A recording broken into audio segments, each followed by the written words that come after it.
Today's woodworker is the lucky recipient of an awful lot of power tools that do an awful lot of the work that hand tools used to do quickly, efficiently, and, well, with a lot less muscle power.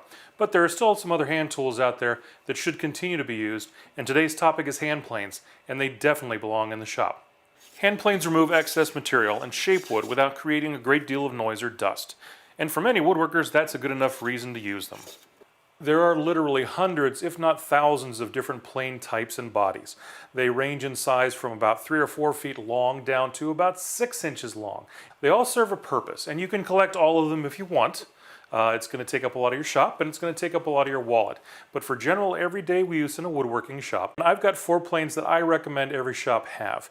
And honestly, you could actually do away with 1 or 2 of them if you wanted to, but it's still nice to have. So let's take a look at those 4 planes that I recommend you have in your shop.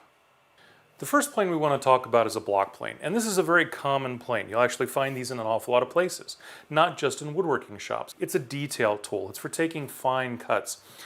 You could use it to straighten a board, and I guess that's a possibility, but basically because of its size, the sole is designed to, well, work on smaller pieces. If you're flattening a board, you want a much longer sole, and we'll get to that later. But this is for working on little detail pieces. Block plane can be used for chamfering edges on a piece, making it a little softer, actually giving it a little bit of figure to it. When you're fitting boards together, if you have a high spot in one place, you can take down that high spot a little bit so that the boards will fit tight together. And again, a fine detail tool, softening the edges of a drawer front. And you can see, you can actually use it on the long grain as well, with a little bit of an angled approach, and then coming down against the wood. Super handy for all sorts of tiny little detail jobs. And this is an opportunity to talk about some of the parts of a plane that are actually common for almost all planes. The first part is the sole. This is what actually rides on the wood. We want to keep it nice and clean, rust-free, and actually flat. If you happen to ding it up with something, you want to take some time and flatten it with some sandpaper or with a sharpening stone that's already flat, so you know that it's flat, to keep this nice and even all the way across the length. Now, it's got a section in the middle where the plane blade sticks out, and that's actually called the mouth of the plane. And that is where the wood hits the steel or the rubber hits the road, depending on your analogy that you want to use. The blade sticks through that just a little bit, and I mean just a little bit. If you drag your finger over it, you should just feel it catch, and that's what you want to look for, and you can adjust that as you go. Now, this particular plane has an adjustable mouth, and that's actually a real cool thing too. And some planes do and some planes don't. See how that opens and closes? That's done with this knob at the top. You loosen it up, and it basically slides front to back. Why that? Why is that done? Well, when you're working with heavier cuts in the wood, you want to have a larger chip that's coming out, and that's going to leave space for it to come through. In general, though, you want to have this fairly close to the blade, because what that does is helps bend the chip and tear it and make it a curl so that it comes out easier and not in a long stream, so that you can handle it, okay? So a little bit tighter to the blade is always a good thing. All right, so that's basically the sole. So this is the top of the plane and the body of the plane, and what we want to do is, well, I'm going to take this apart and show you some of the different parts, okay? Now there is a screw here, and you could loosen that up to take things apart, but you don't actually have to. See this knob here? All you have to do is loosen it, and it takes the pressure off against the plane blade. A little bit more, and we lift this across the screw, and this is the cap, and it's free. And there's the knob from underneath that presses down against the blade to lock it into place, okay? That we don't need for the moment. I want to show you what's going on in here. The blade fits in, and as you can see, this lash back here, this handle, adjusts the angle of the blade, and also it adjusts the forward and backward motion of the plane. So if I turn this forward or backward, it moves the blade forward and back, and that extends it through the mouth. And if I can hold this all in one place, and it extends it through the mouth so that it extends more or less. And again, that lash lets you set it up so that the blade extends. Here, let me stick that out a little bit more, so that you can get the blade parallel to the mouth for the best cut. Just like that. Now, putting it back together, slap that guy on. Oh, and by the way, the blade comes out pretty easily too. You've got a bevel on one side, flat on the other, and you want to keep it that way. And again, I'm sure you've heard it before, but a sharp tool is the best tool. So whenever you get the chance, make sure that your plane blade is nice and sharp. The holes here are to allow it to fit in over that screw and to catch on the lash as well. Simple enough. Drop it back in, get it to fit over the lash knob in the right place, and you can see there's a second hole there. As the blade gets worn and you start to sharpen back further, you can use that to extend it to the next space, and so you get an awful lot of life out of this blade. Put the cap over in place, lock it down, get it close. Now we're going to turn it over. And there, we got it just about right. Just a little bit of finger, don't cut yourself, but just check with a finger. Just a little bit of extension, and we're good to go. Yeah, that'll work. The mouth is set right, and that is a block plane. I'm only going to touch on some of the uses that you're going to find for this plane. There are so many that it's going to be handy to have on your bench all the time and within hand's reach. And as a matter of fact, there's even a variation on it that's called an apron plane. That's a little smaller, that does exactly what it's supposed to do. Fits on your apron, it's ready to go, a little less adjustment, but it's always going to be there for those slight trimming needs whenever you need it. The next plane we want to talk about is the jack plane.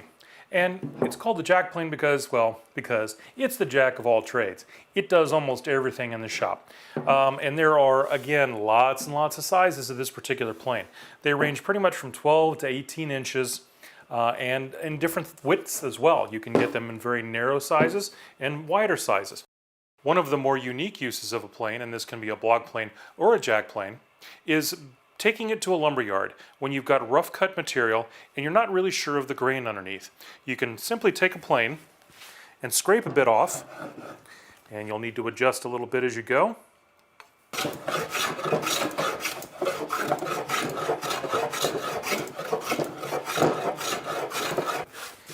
And you'll be able to clear enough away to be able to get an idea of the grain look, the color, beyond that thick, ugly, rough exterior. A real quick way to look at, and obviously you can tell, the jack plane comes in real handy here because it takes off a little more material. With a block plane, you'd be working a little bit harder on that one. Let's look at some of the details on a jack plane. Now, similar to the block plane, it has a cap that holds the blade in place. In this case, it's called a lever cap because it's got a lever that when you flip it up, releases the cap and releases the blade itself. Now, this case, interestingly enough, the blade is in here and has actually a cap on it. This is the iron cap and then the iron itself. This is actually to keep chatter down when you're making cuts. This iron cap goes right up to the edge of the blade and basically lays right on there, right up against it with just a little bit back from that edge. And this gives extra support to hold the blade rigid when it's going through a cut. This iron cap keeps things stiff and makes sure that it doesn't chatter during the cut. It's a very handy thing to have. It's simple enough to set up. It just screws down with a screw there and you're in good shape. Now that's going to always fit down when you're putting it back in the frog. This piece here is called a frog. I'm sure there's a reason behind that too, but it's a frog, okay? And this is a lateral adjustment, okay? Just like we had with the block plane. When this is all put back together, okay? Let's see if we can show you that. When you move it, it changes the lateral adjustment. Simple enough, right? Put it back together, the lever cap goes on. Have it up enough, you got it in the right place. Come on. I've got the blade sticking out, there we go. We drop in, push the cap lever down, and we're ready to go. This plane doesn't have an adjustable mouth, so its mouth is basically set for the size it's going to use every time. Unlike with the block plane, where we basically hold the plane with our hands at the back, your finger down in front to support it, we've got a little more material here. So we have a front tote and a rear handle, and that's going to be the concept of how you hold that. Adjusting the depth of the blade is again a screw back here on the frog, just like we had with the block plane, forward and back to move it in and out of the mouth. Now, as I mentioned, jack planes are basically designed for truing up edges, okay, and fitting boards together. So ultimately what you want to really be doing is writing it on an edge and not rocking it, okay? So one of the problems that people will have is when they put it on an edge like this, they start to do this. And we want to avoid that as much as possible, and that's a practice thing. When you're planing, you get used to not rocking. You want to ride straight on that flat. And as you get to the end, you're going to find out that you can lift up. We don't want to do that either. We want to keep it flat, so you adjust the weight to the back to hold it down. Again, it's all practice. You'll get used to it. Start with a piece of poplar. Don't start with mahogany. Work on it. Get used to it. The jack of all trades, it belongs in your shop. And while I have your attention and we're talking about hand planes, let's talk about one of the most controversial discussions about hand planes, and that's how do you store them, okay? When they're sitting on your bench, do you leave them sitting up or do you put them on their side, okay? The question is, will you damage the blade? Now, if it's on a workbench, it's wood, okay? So if you've got it down here and you bump it, well, what's it gonna do? It's gonna cut up your workbench. That's a possibility. So if you don't want to cut up your workbench, lay it on its side. Is it going to hurt the hand plane? No, because that's what it's designed to do, all right? You're not going to damage it. You may knock it out of alignment, but in general, it's not a terrible thing to have it laying on its sole. The third plane I want to talk about is a shoulder plane. Now, this is it's about the same size as a block plane, actually a little bit smaller. The unique thing about it is the blade comes all the way out to the sides of the sole, and there's actually cutaways at the sole and on the sides of the plane so that that blade can extend right up to the edge. Now, this is obviously a little bit smaller, a little bit thinner. That's for a particular reason. This shoulder plane is designed to get into shoulders, such as in rabbets or tenons or something like that. Most rabbets are made on a table saw or perhaps a router.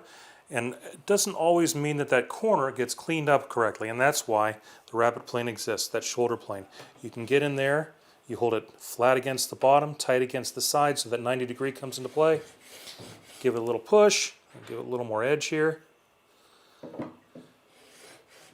And you clean up that corner so that you've got a perfect 90 degree angle. Now, of course, the fun thing is, because you've got the angle on both sides, you can actually run sideways as well. And make sure that your plain body is on the side. Cut like that. So, shoulder planes are designed to have a perfect 90 degree angle mating between the sole and the sides, on both sides, so you can use it on both sides. So that's an important thing to look for when you're looking at a shoulder plane. Take an engineer square along. Make sure that the shoulders, the sides, match up with the sole at a 90 degree angle. That's a great thing to have. Pieces of it, same as the others. We've got a cap screw on top, essentially. Now this one's actually a little funky. There's a couple different versions you're going to see. This one can actually be used in this variation as well to get into even tighter corners or working with grooves. If you've got a groove that happens to be 3/4 or 1 inch wide, they also make smaller, thinner shoulder planes. So again, lots of different planes to match lots of different needs. Again, we've got a locking cap right here that drops on top of the blade. Fits into place, and the blade's going to extend just past that piece of the sole. And again, we have forward and rear motion that you adjust to get it to fit just perfect. The cap on here fits in, screws down, and that allows you to have a front surface to ride on as well. Okay? Now, something that's kind of interesting that I want to share with you too, if you don't want a dedicated shoulder plane, there's a cool little thing called a shoulder block plane or a rabbeting block plane. This is actually a block plane that works functionally very well as a block plane, but as you can see, the sides are cut through as well so that you can have the blade extend all the way to the sides, and you get a 2-for-1 here. That's the great part of it. This thing works just as well as a rabbeting plane or a shoulder plane as it does as a block plane. Now, they're a little more unusual, a little more expensive, but you know what? It's a pretty cool tool. So if you're thinking of getting a twofer, this is a great place to go. Or if not, the shoulder planes are actually pretty affordable and all over the place as well. The last of the 4 planes that I recommend every shop has is the jointer plane. Now, here's one sitting here, and let's just review a little bit. Block plane, jointer plane. I think you get the idea. There's a little bit of a difference in size. Now, this is not an inexpensive tool, so if you don't need it, don't buy it, okay? But if you're going to work with hand tools, this is a great one to have. Honestly, if you've got a good joiner that's set up for making cuts, power joiner, then more likely than not, this is going to be a tool that doesn't need to be in your shop, but it's really nice to have sometimes, okay? Working with long boards, probably not popular like this one, but say it's walnut. You're making a dining table, and you've got boards that you've run over your joiner to get a nice joint to fit those boards together to make your tabletop. Now, that's all fine and good, but sometimes something goes wrong when you're running it through the joiner. You lift it a little bit someplace. You've got a high spot there, and the joint doesn't come together perfectly. That's what the joiner plane is all about. When we're looking at fitting things together, straight is what we want. Straight edge. This is what we're trying to do, and that's why the joiner plane is a great tool, because it's nice and long and it is flat, okay? That's where we're going with this. We want to be able to fit that thing perfectly together. As with jack planes, you've got a number of different sizes that technically fit into the joiner plane category. They can go from 20 to 24 inches long, and the widths will change too. So you're going to find a few different things that'll fit in that joiner plane world for you. This is the joiner plane. It's a whole lot set up like the jack plane. You've got your cap iron, releases, comes loose. Again, we've got a plane iron and the plane itself, okay? In this case, the bevel is down. That's not that weird, okay? Sometimes they fit that way perfectly and drops right into the mouth the way it's supposed to. Again, we have the lateral adjustment, just like we do with the other planes. And show it to you this way. Oh, I'm running out of camera. Okay, but that sets it up fine. Put the cap back on. Screw that down nice and tight. And then check your mouth. We want to get a little bit of lash there. Just a little bit of touch. You're good. Now, while we're playing here, and because this is such a big plane, this is something that's kind of a good thing to know about planes too. You've got friction going on when the metal touches the surface of the wood. Sometimes that doesn't make it move very easily, okay? That's when something comes into play. Well, you can do it a couple of different ways. I like a block of paraffin, and you can tell this one's been used quite a bit. Take a block of paraffin, and just give a little bit of mark here across the sole of the plane. And that's going to give you just a little bit of skate as you go along the edge of the wood. It makes it move a little easier, takes some of that weight off of it so that you don't have to fuss with it and fight with it quite that bad. So a little bit of paraffin in your apron, you're good to go. Now, you'll remember, we want to keep this as flat as we can on the surface without rocking. That's the tricky part, because there's a lot of metal here and it wants to roll, okay? So this is going to take some practice to get used to. Now you want to come over to the piece, and if you know you've got a high spot, you've probably got that marked. Because we have a nice flat sole here, we're going to be able to find that high spot, and you'll probably be able to feel it rock front to back if you've got a high spot. Then you know to center right there, hit on that spot just exactly. Maybe you're not taking enough, so use your lash there. Extend that blade just a little bit. A little more. And there you go. You're taking a nice wisp, and that's all you really want. Because that flat of the blade, and I'm barely pushing. Oh, and you can tell that paraffin's working too. Now you can give it a little more. And again, don't do this, okay? Nice and flat. Nice, even, long strokes. And any inconsistencies will disappear in fine wisps. That's the beauty of a joiner plane, and a reason to have one, okay? Terrific tool. It may not be the perfect one you need first, but definitely belongs in the set. So these are the 4 hand planes that I recommend for every shop. Smallest to largest, lots of different planes in between that aren't shown here. Those are for specialty needs, and honestly, one of those may be the perfect one for you instead of a number 5. You may need something else. But find the ones that fit in with you. Get a shoulder plane, block plane, jack plane, joiner plane. Set up your shop, keep them sharp, learn to sharpen them, make sure that they're ready to work when you are. For Wood Magazine, I'm David Teal. Thanks for watching.